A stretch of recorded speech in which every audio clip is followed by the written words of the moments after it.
Со слабењето на моќта на Отоманската империја се зголемувале апетитите на другите балкански држави за територијално проширување и приграбување нови ресурси. Во Србија, Бугарија и во Грција зачестила појавата на демагози што изнесувале аргументи со цел да се оправда така нареченото ослободување на македонските територии. Балканските националистички доктрини биле најмоćни во сферите на религијата и на образованието. Македонското население било цел на платеничките чети на балканските држави што крстосувале низ Македонија.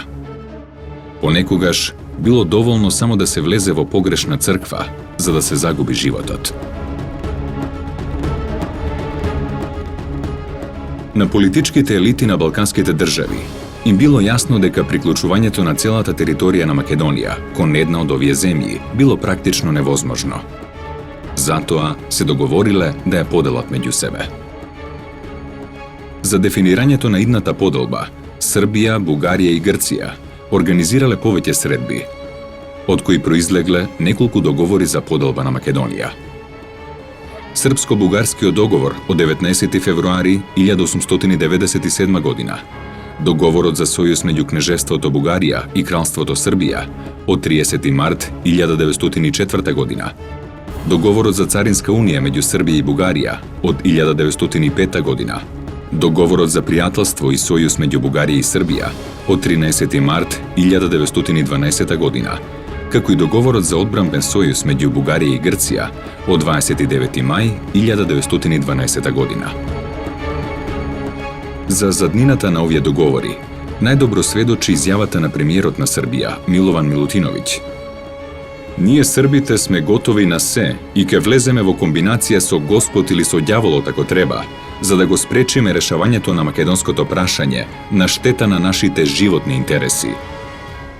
Почетокот на 20-тиот век фактички само го забрзал процесот на вид на умирање на Османлиската империја или болниот џин од Босфорот, како што многу историчари го нарекуваат. Значи, империјата де факто е пред колапс, меѓутоа се уште е многу моќна за секоја од новосоздадените балкански држави да се спротистави. И токму заради тој факт, кон крајот на 19-тиот и почетокот на 20-тиот век почнува еден процес на договори, односно преговори за евентуалната идна поделба, значи на тие османлиски територии на Балканскиот полуостров помеѓу Грција, Бугарија и Србија. Сета жестокост која што ја акумулирале овие млади држави и сите нивни аспирации ќе излезат на виделина за време на Балканските војни. Македонецот или македонскиот народ почетокот на тие Балкански војни ќе ги прифати, значи еден начин како нивни браќа кои што се дојдени да ги ослободат и нивните армии, и македонците активно ќе се вклучат во армиите на балканските држави за ослободување на Македонија. Па така да речеме во редовите на грчката армија за време на првата и втората Балканска војна земаат активно учество околу 20.000 македонци кои што се борат и потоа тие 20.000 ќе продолжат за време на Првата светска војна. Веднаш по започнувањето на Првата Балканска војна, на 18 октомври 1912 година, Грција ги изнела своите аспирации. Таа ги барала градовите Битола, Лерин, Солун, Серес, Драма и Кавала. Истовремено со војната кај македонскиот народ се појавила надеж за конечно отфрлање на османлискиот јарем, без никаков сомнеж во намерите на сојузничките сили. Главната цел на балканските сојузници било протерување на османлиската војска од Македонија, но распределбата на новоосвоените територии не била дефинирана, а нивните интереси се судирале на многу места. Териториите биле приграбувани според брзината на освојувањето. Договорите склучени пред војната го загубиле значењето, пошто настапил период на нови сближувања и сојузи. Со поделбата на Македонија во 1913 година, после Балканските војни, на почетокот на Првата светска војна, практички се создадоа услови некои од претензиите на балканските земји кон Македонија да се реализираат за тоа време во потполност. Може би подоцна ќе излезат некои нови моменти кои ќе преуредат таа карта, меѓутоа во тоа време практички дефинитивно се урна воопшто идејата за Македонија како самостојна држава или како автономија во рамки на Балканскиот сојуз. Поделбата на трите балкански монархии, Бугарија, Грција и Србија, практички му зададоа еден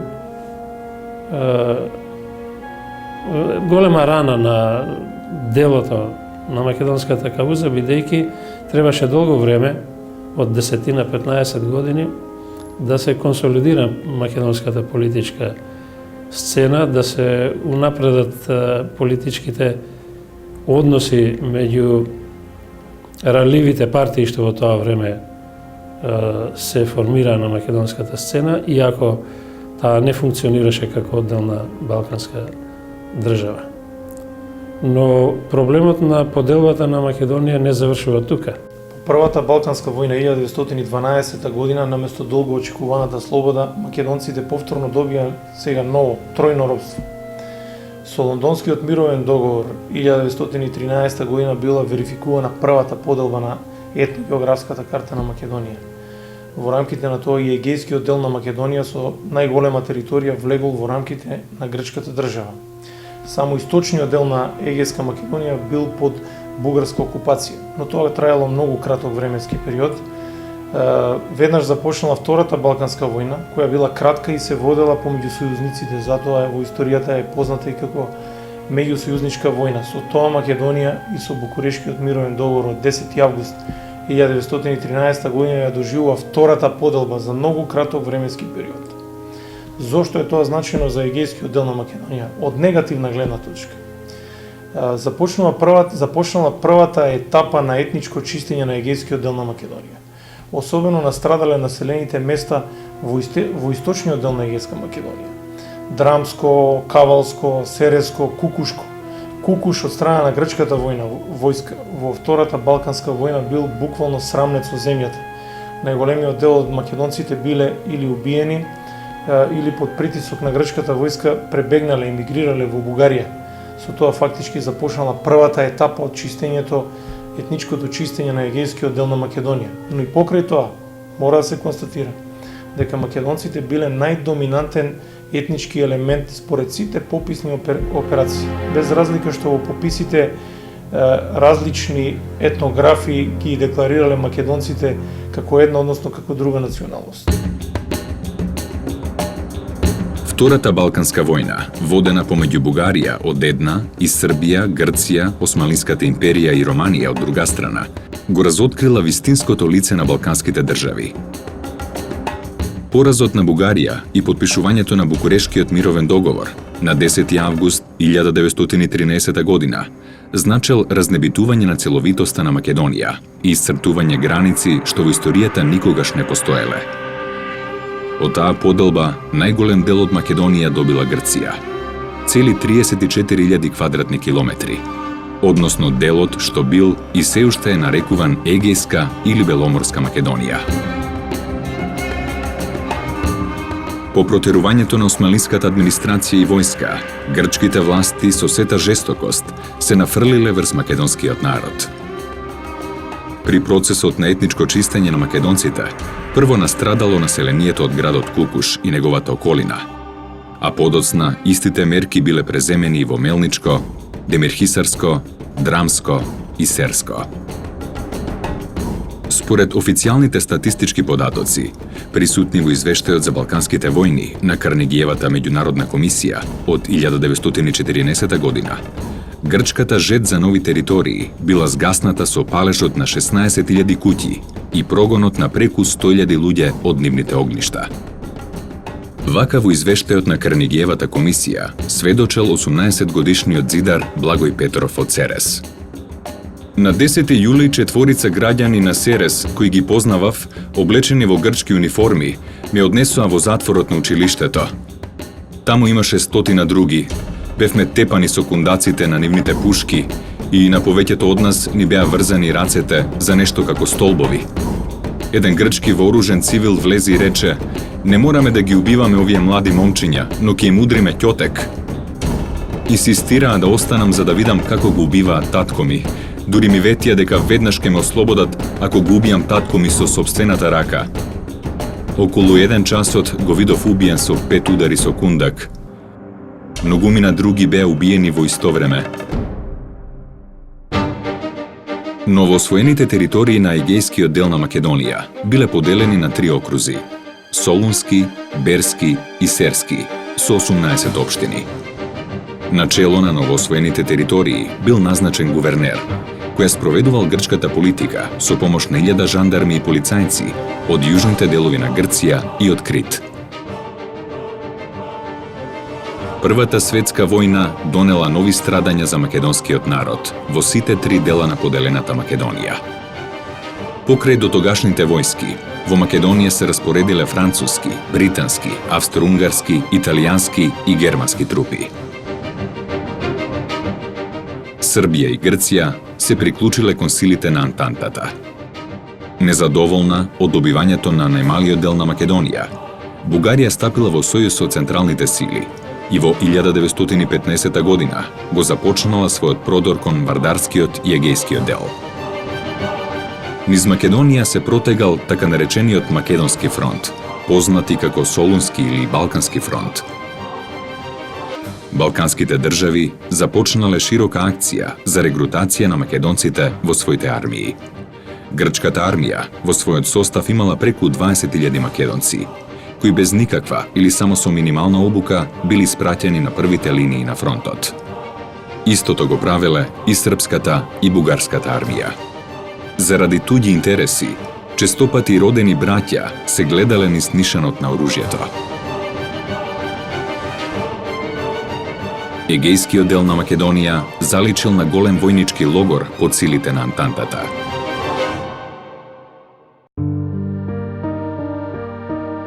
Едмонд Бушие де Бел, член на главниот штаб на француската источна армија на Балканот, вака го опишал локалното население. Очевидно е дека македонските словени не се грци, но и покрај фактот што имаат некои сличности во наравите, верата и јазикот со бугарите и со србите, тие се разликуваат и од едните и од другите. Прашајте еден селанец од Островска или Битолска околија како се чувствува, тој ќе ви одговори 9 од 10 пати македонец. Затоа словенското население од Македонија треба да биде одделено како посебна народност, чие што име би било македонски словени или скратено македонци. Некои наши кажуваат дека грците никогаш не го употребувале терминот Македонија, што не е точно. Тие уште кога 1913 година кога ја окупираа Македонија, таа територија ја кладува под еден генерален директорат, се вика на Македонија. Значи имало име Македонија. Се појавува и вестникот Македонија кој излегува од Солун, тој мисли че не од 20-те години излегува. Има и неколку друштва кои се викаат македонски, но и тоа е тоа. Не постои никаков грчко-македонски идентитет.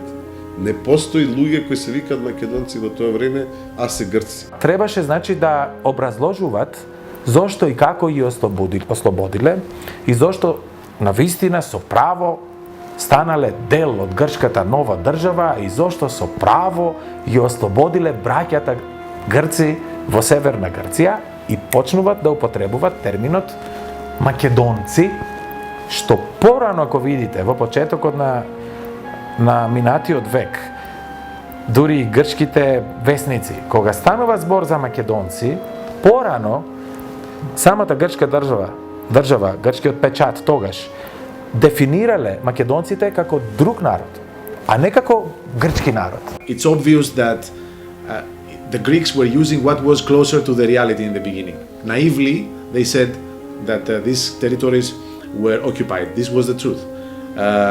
And then, of course, realizing the mistake, the historical mistake that they made, they tried to change the terminology, and they changed the terminology up to a point.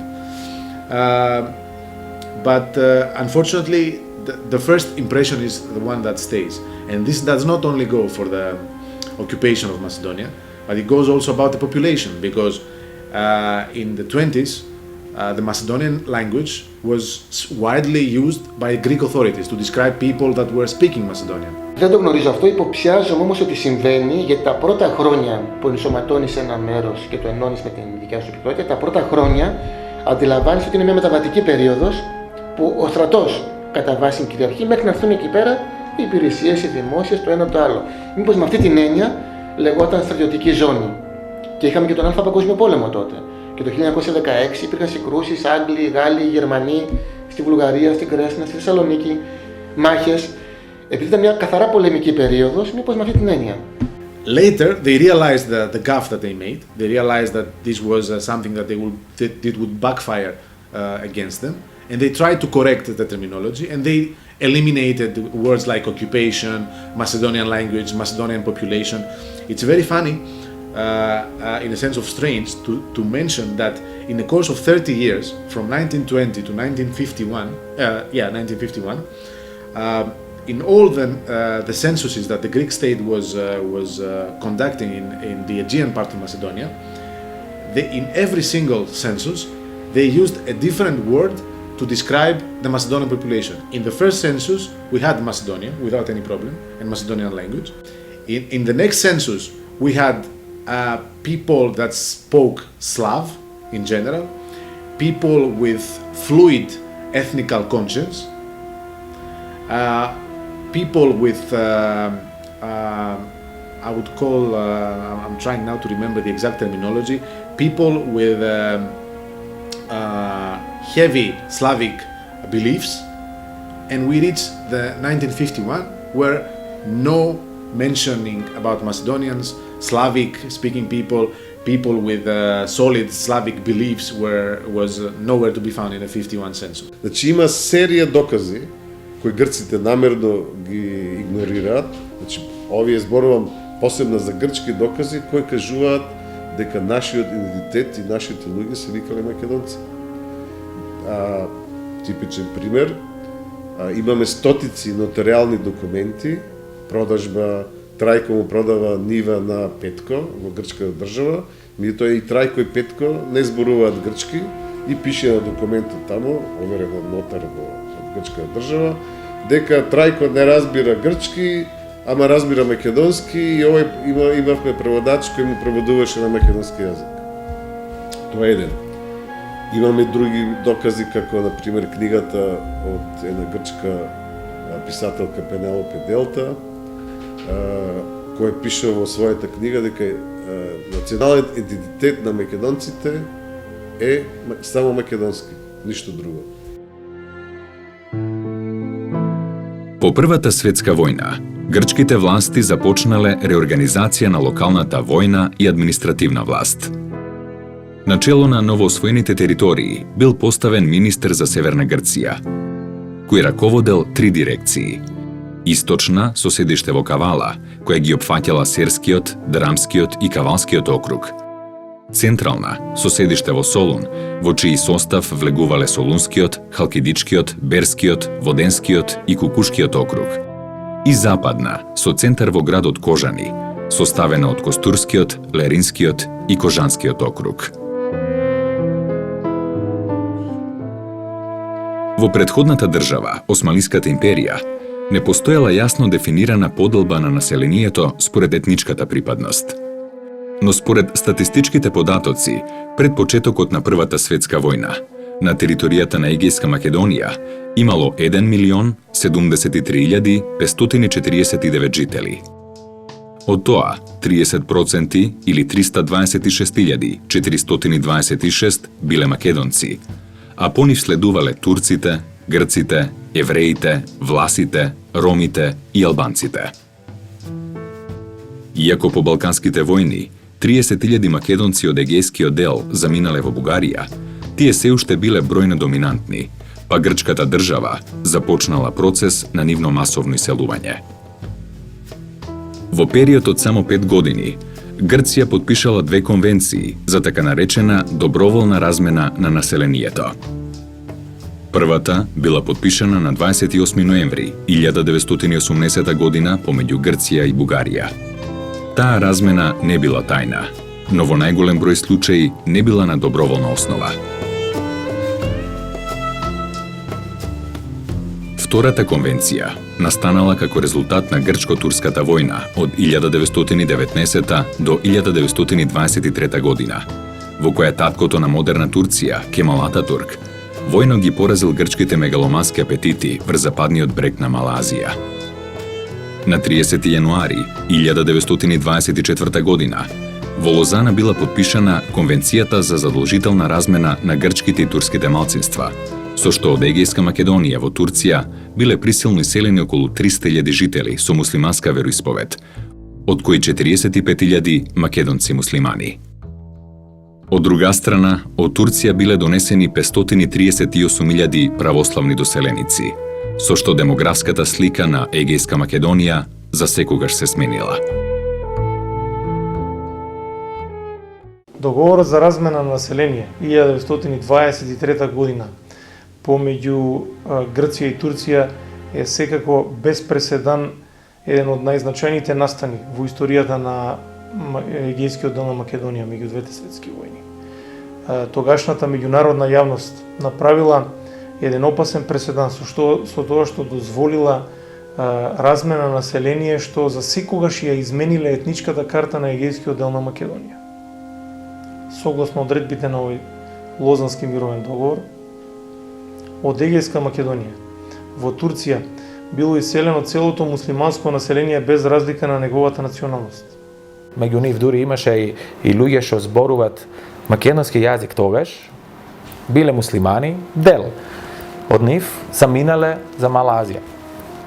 И ден денес имаме некои контакти со македонци што знаат од кај потекнуваат, значи од Северна Грција денес. Само што стигна бегалците, новододенците од Турција во северната тогаш Грција, се соочија баш со тој проблем. Луѓето што ги најдоа таму не го знаеа грчкиот јазик и така не може и тие да се фирмираат во грчкото општество, а тоа грчката власт го разбра и имаше разни реакции од тогашните општини Лерин, Костур, Кукуш и така натаму, бидејќи населението само што беше дојдено од Турција почна да го учи македонскиот јазик, бидејќи само со тој јазик може да комуницираат со останатите, да тргуваат, да живеат, да екзистираат. Грците не биле доминантен дел од населението. Луѓето што дошле во Солун како грчки службеници од доле од југот биле едноставно вчудено видени дека не е тој Солун што тие го замислувале. И во писмата до нивните семејства, до сопругите, пишувале за едно Солун, викава, нема ништо грчко, тука све се евреи, ориентален град и така натаму. Дури еден од првите гувернери на Македонија, Темистоклес Софулис, подоцна ќе стане премиер, во своите наредби до локалните грчки службеници во оној дел од Македонија што ќе влезе во составот на Грчкото кралство, кој што ние нели го нарекуваме Егејска Македонија, Грците Македонија или Грчка Македонија, им пишува локалното население говори на македонски дијалекти. Има многу податоци каде што се употребуваат терминот македонци, кој што се однесува не на македонци како што денес ни кажува дека се грците македонци, туку на локалното словенско население. И покрај тоа, сето тоа ќе се смени со оние настани од 1922-23 години, доаѓањето на поголем број на православно население од Турција, од Малазија во Грција. Кога ќе се додадат и бројките луѓето кои што се дојдени од другите делови во грчката држава во овој период, значи добиваме една фрапантна бројка од 650.000 нови доселеници. Тие луѓе кои што се дојдени таму се населуваат во Егејскиот дел на Македонија и им се даваат, значи, нови имоти, нови куќи, значи места каде што можат да живеат и најчесто се населуваат во пограничните делови, односно према границите со Бугарија и Србија, за да се разбие таа хомогеност на македонското население. На 10 август 1920 година во францускиот град Север бил потпишан договор за регулирање на правата на малцинствата, со кој Грција, пред Друштвото на народите, дала гаранции за почитување на малцинските права на своето население од негрчко потекло. Со ратификацијата на тој договор, Грција се обврзала да овозможи отворање училишта во кои малцинствата би се образувале на својот мајчин јазик, како и да им обезбеди право на учество во општинските институции и право на избор на своји свештеници. Под притисок на Советот на Друштвото на народите, на 10. мај 1925 година, Грција поднела извештај за потребните мерки во врска со правата на малцинствата. Во духот на тој извештај, грчката влада дала налог за објавување буквар за потребите на така нареченото малцинство што зборува словенски јазик. Есента 1925 година во Атина бил отпечатен абецедар, издаден на хрватска латиница на битолско-леринското наречје. По тој повод, грчкиот експерт за балкански прашања Николас Зафирис во весникот Елефтерон Вима од 19. октомври 1925 година запишал: Пред нас е букварот абецедар, наменет за употреба во училиштата што допрва ќе бидат отворени во Грчка Македонија и Западна Тракија за потребите на словеногласното население. По тој буквар ќе учат словеногласните во Грција. Букварот е отпечатен на латиница и е составен од македонско наречје. Објавувањето на абецедарот не наишло на симпатии ниту во Грција, ниту пак во Бугарија и во кралството СХС. Грчките националисти го негирале постоењето на македонците во егејскиот дел на Македонија, а Бугарија и кралството СХС реагирале во врска со јазикот на кој бил составен букварот, односно тоа што тој не бил назначен ниту како бугарски, ниту како српски, оспорувајќи ги со тоа нивните присвојувања на македонците како бугари, односно срби. Но и покрај печатењето на абецедарот, само мал дел од тиражот бил испратен во Костурската, Леринската и Воденската околија. Грчката влада никогаш ниту застанала зад неговата дистрибуција, ниту пак отворила училишта на македонски јазик. На надворешен план, Грција пред Друштвото на народите се декларирала дека ги почитува правата на малцинствата. На внатрешен план, важела девизата со која се тврдело дека во Грција постојат само грци. Сите оние жители на Грција што не се согласувале со ова, биле подложени на терор, чија што крајна цел била целосна асимилација и денационализација на македонското население. Со издавањето на абецедарот во 1925 година, грчката држава и де факто и де јуре го признала постоењето на македонците во рамките на грчката држава. Тоа секако се случило под притисок на тогашната меѓународна јавност, пред се на Друштвото на народите што е пандан на денешните Обединети нации. Тој учебник бил пишуван од страна на грчкото министерство за образование, што значи не е пишуван од македонци по националност. Учебникот бил пишуван на дијалект од егејскиот дел на Македонија, на леринско-битолски дијалект со латинично писмо, бидејќи тоа било полесно да се спроведе како такво.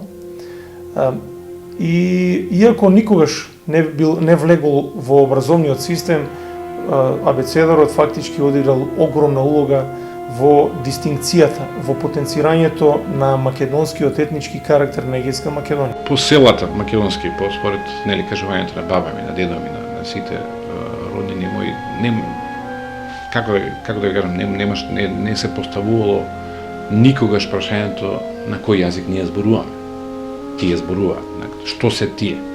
Се поставувало прашањето кога ќе отидат нивните, например, татко ми, нивните деца кога ќе отидат во училиште и кога се враќаат децата изфрустрирани, и на баба ми, татко ми ги кажуваше на баба ми: ја не разбирам ништо таму, што ми зборуваат.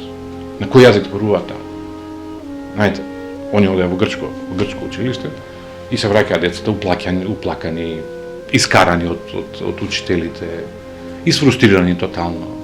И сега целото надминување на тој проблем како одеше, како родителите треба да ги смируваат децата, па да им објаснуваат некои работи, како ќе му објасниш ти на 7-годишно дете. Слушај, ти треба да зборуваш да почнеш да учиш грчки јазик. Зошто? Или ти од денеска не си Ристос и Христос. Ти не се презиваш од денеска Лјаовски, туку си Леонидас. Имаше и разни смешни состојби, ако може да наведам една-две, со преименување на луѓе, каде што, пример, две сестри и двете ги стави секретарот, кој што доаѓаше од Јужна Грција, без да знае дека се сестри, ги стави и двете Марија. И така имавме две жени со потполно исти податоци, лични податоци. И потоа трчеа мајките да ги сменат работите и знам уште еден така малце смешен инцидент, ќе ви кажам, каде што во едно леринско село ги сменија имињата на двајца браќа, од Ѓорги го направија Ѓоргиос и од Борис го направија Ѓоргиос, без да знаат дека се браќа, па истрча мајката и вика со двајца Ѓоргиевци како ќе живеем јас дома, и тогаш Борис наместо Ѓоргос го ставија Виктор. И така личеше пак на грчко. Почнува да се заострува прашањето околу тоа, ако веќе зборуваш местно, локално, македонски. Почнаа некакви мерки.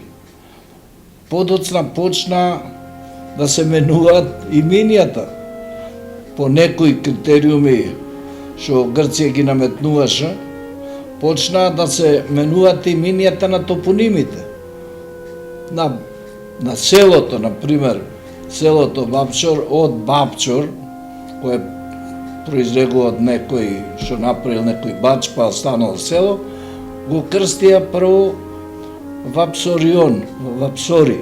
Меѓутоа пак Бапчор, Бапсори некако беше слично, па дури подоцна тамо некаде, после 30-те години дадоа ново име Пеменико. Значи, селото, името го применува во друго име, за нас непознато, а такви промени, значи, се правеа и на поситните работи, да речеме, на одредени краеви, на топонимите, едноставно, до она мерка до која може да водат, изнаоѓа нови имиња и ги покрива, односно ги бриша тие наши, да речам, славјански, македонски имиња. Како времето минуваше, така повеќе се влошува, состојбата се влошуваше на животот се, значи, стануваше потежок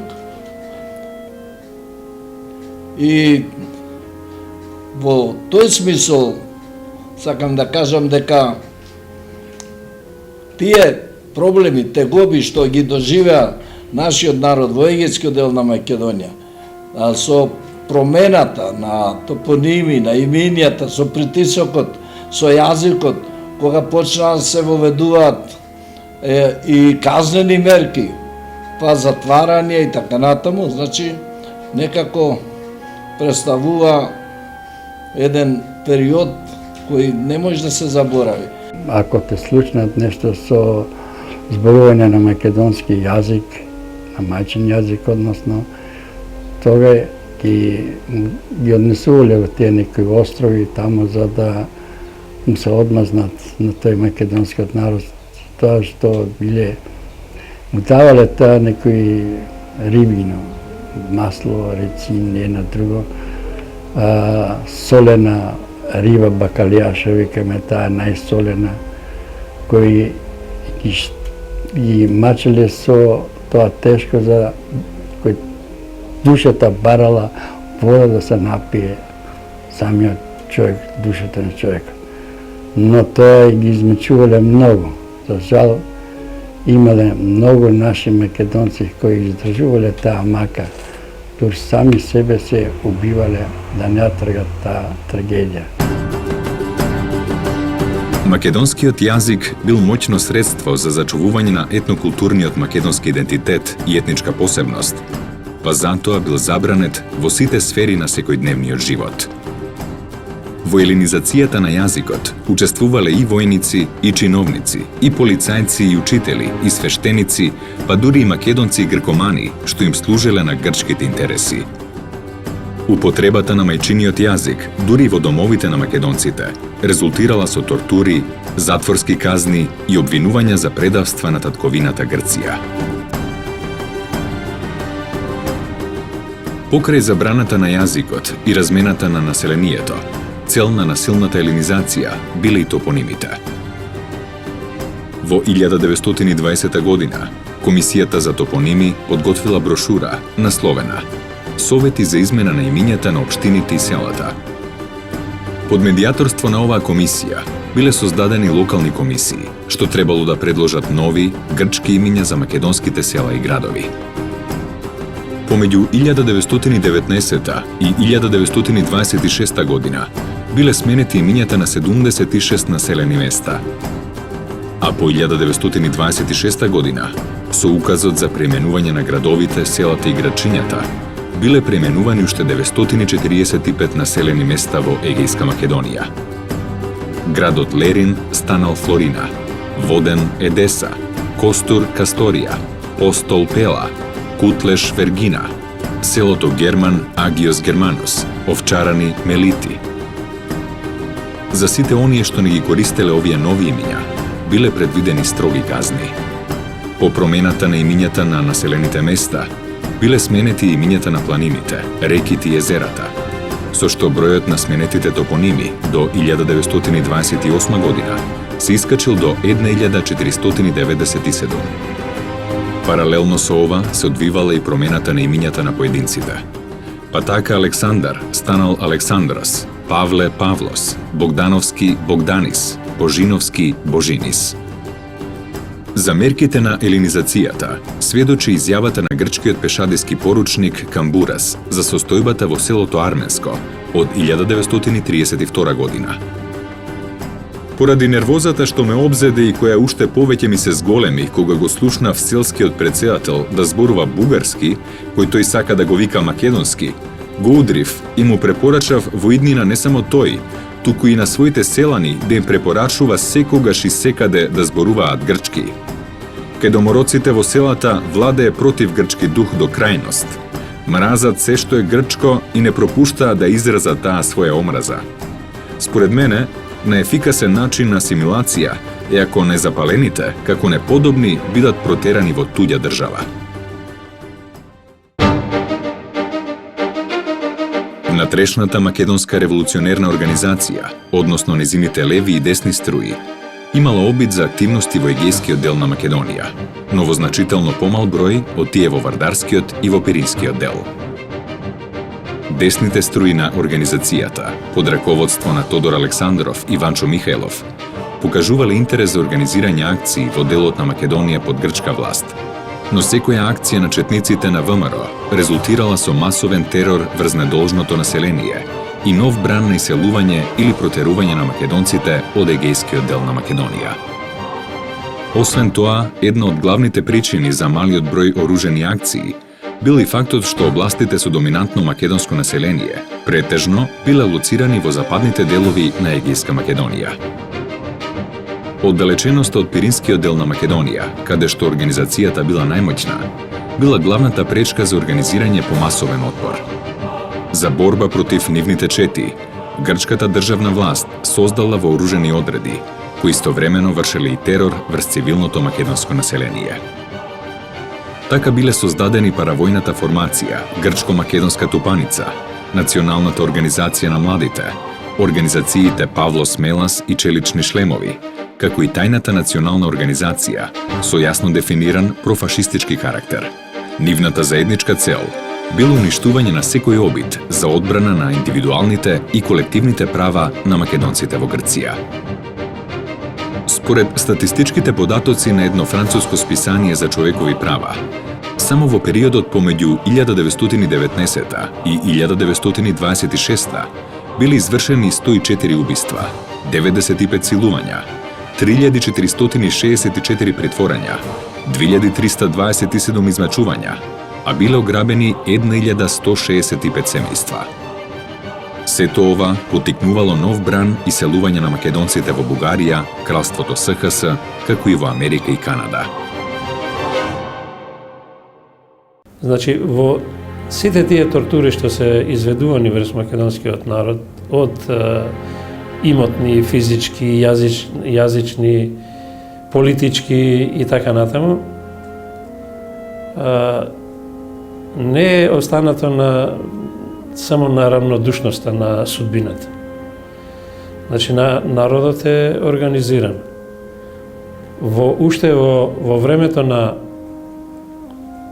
спроведување на размената на населението, политичката емиграција македонската политичка емиграција во Бугарија, формирана после Илинденското восстание, дига сериозен глас против ваквите насилни методи на размена на населението и по однос на Лозанскиот и по однос на Неискиот договор. Има повеќе протести упатени од македонски политички организации и издруженија до Друштвото на народите, до одделните земји инволвирани во политиката за Македонија и слично. Во тоа време, после крахот по Илинденското восстание, после 908-916 година се возобновува работата на ВМРО. Се разбира како и во претходниот период, има повеќе крила на таа организација кои делуваат во различни насоки, за жал, иако основната идеја им била слобода на македонскиот народ и основање на македонската држава, но прашањето било дали тоа да биде самостојна држава или држава прилепена кон некоја од балканските. Истовремено започнале да дејствуваат и левите сили на организацијата, кои во 1925 година во Виена одржале основачко собрание на ВМРО Обединета, на кое присуствувале делегати од сите делови на Македонија. Пратеник од егејскиот дел на Македонија бил Христо Јанков, кој подоцна станал член и на Централниот одбор на организацијата. Основното начело на ВМРО Обединета било создавање на Балканска федерација, што во својот состав би ја имала и независна Обединета Македонија. Во март 1934 година, основачка конференција имали разгранокот на ВМРО Обединета за егејскиот дел од Македонија. Седиштето на разгранокот било во Солун, а го раководеле Андреја Чипов, Михел Кљашев, Христо Галабов и Алеко Тенекеджиев. ВМРО Обединета создала своји ќелии во Енидже Вардарско, Драмско, Кукушко, Лагадинско, Солунско, Леринско, Костурско и Воденско, со околу 900 члена. Паралелно со обидите за сопствено политичко организирање, македонците од егејскиот дел на Македонија били исклучени од политичкиот живот во Грција и од постојаната борба помеѓу републиканците и ројалистите. Единствената политичка организација што покажала интерес за правата на малцинствата била Комунистичката партија на Грција. Во духот на идеите на Комунистичката интернационала, КПГ започнала да го афирмира македонското прашање, па така на незиниот 6-ти пленум, одржан во јануари 1934 година, бил заземен ставот дека македонците имаат право на национално самоопределување до отцепување. Ваквиот став наредната година бил ублажен со намера да се води политика за полна еднаквост на малцинствата во рамките на Грција. Но и во двата случаи, комунистите во Грција ги признале македонците како одделен народ со сопствена традиција, јазик и култура. Оттаму ВМРО Обединета започнала координација на своите теренски активности во соработка со Комунистичката партија на Грција. Во Ризоспастис, гласилото на Централниот комитет на КПГ, честопати се објавувале текстови за тешката положба на македонците во Грција. Од 2 до 5 август 1935 година, по повод годишнината од Илинденското восстание, весникот Ризоспастис објавил статија во 4 продолженија под наслов Илинден – херојско восстание на македонскиот народ. Соработката одела и дотаму, што членовите на ВМРО Обединета се нашле на кандидатските листи на Народниот фронт на изборите во Грција во 1935 и 1936 година. Па така Андреј Чипов бил избран во грчкиот парламент. Во избирачките списоци за неговото име во графата занимање пишувало македонец. Во август 1936 година, кралот Георгиос II потпишал серија на декрети со кои била официализирана диктатурата на генералот Јоанис Метаксас. Парламентот бил распуштен, немало најава за нови избори, а Метаксас набрзо ги суспендирал уставните одредби со кои се гарантирала личната слобода. По воведувањето на диктатурата, настапил период на јавна елиминација на ВМРО Обединета од политичката сцена. Дел од незиното раководство бил интерниран, а секретарот Андреј Чипов бил осуден и подложен на тешки измачувања во затворот Акронав Плија. Со диктатурата на Метаксас, асимилаторската политика ја достигнува својата кулминација. Македонците биле прислушувани за да се утврди кој јазик го зборуваат во своите домови. Биле малтретирани во полициските станици, а паричните казни, физичките тортури, казнувањето со пиење рицинус, судските процеси и интернациите во внатрешноста на Грција и на пустите острови на Егејско море станале секојдневие. Диктатурата била погубна не само за македонците, туку воопшто и за политичкиот живот во Грција, затоа што тоа значило стопирање на сите демократски процеси во грчката држава. Под посебни закони биле сите политички партии, особено комунистите, а особено и луѓето кои што се декларирале како македонци. Биле воведени навистина ригорозни закони против зборувањето на македонскиот јазик, кои што оделе до тој степен што грчки полициски службеници во селата населени со македонци прислушкувале под прозорците кој зборувал на македонски дијалект и потоа следувале ригорозни казни од типот на бодење на јазиците на децата, особено со вжештини, или казна со пиење на рицинусово масло, јадење на лути пиперки, нецивилизирани мерки воопшто непознати никаде во рамките на било која од западните демократии, па и некои други држави надвор од европскиот континент. Со доаѓањето на диктатурата на Метакса во Грција, со забраната на употребата на локалниот, на мајчиниот јазик, навистина еден период кој во никој случај не може да се заборави, особено со мерките што тој закон ги предвидуваше за еден употребен македонски збор, или се одеше и затвор, дури со месеци, да не речем и години, и старите луѓе, да речеме 80 годишњаци, 85 и така натаму, мораат да одат на училиште за да го учат грчкиот јазик. И се памтат многу кажувања на грчки учители кои беа испратени да ги учат нашите луѓе грчки. Тие самите си, како да кажам, правеа приказни од тоа и смешки, бидејќи стар човек на 80 години треба да го учиш ти да учи или турк јазик. Во тоа време почнав и ја да учам школу и се сеќам на една казна од учителот што го викаме Каламбука. Ние заврши часот и излегуваме со мојот другар, се качиме на една слива како деца и се зборуваме македонски, а поминува учителот, и он заврши часот и не слушна и вика слезете озгора, се исплашиме, се разбира, слегувајќи додека слеземе, ние он зеде една коприва од тука коренот скина и вика извадете го јазикот, извадете ги јазиците.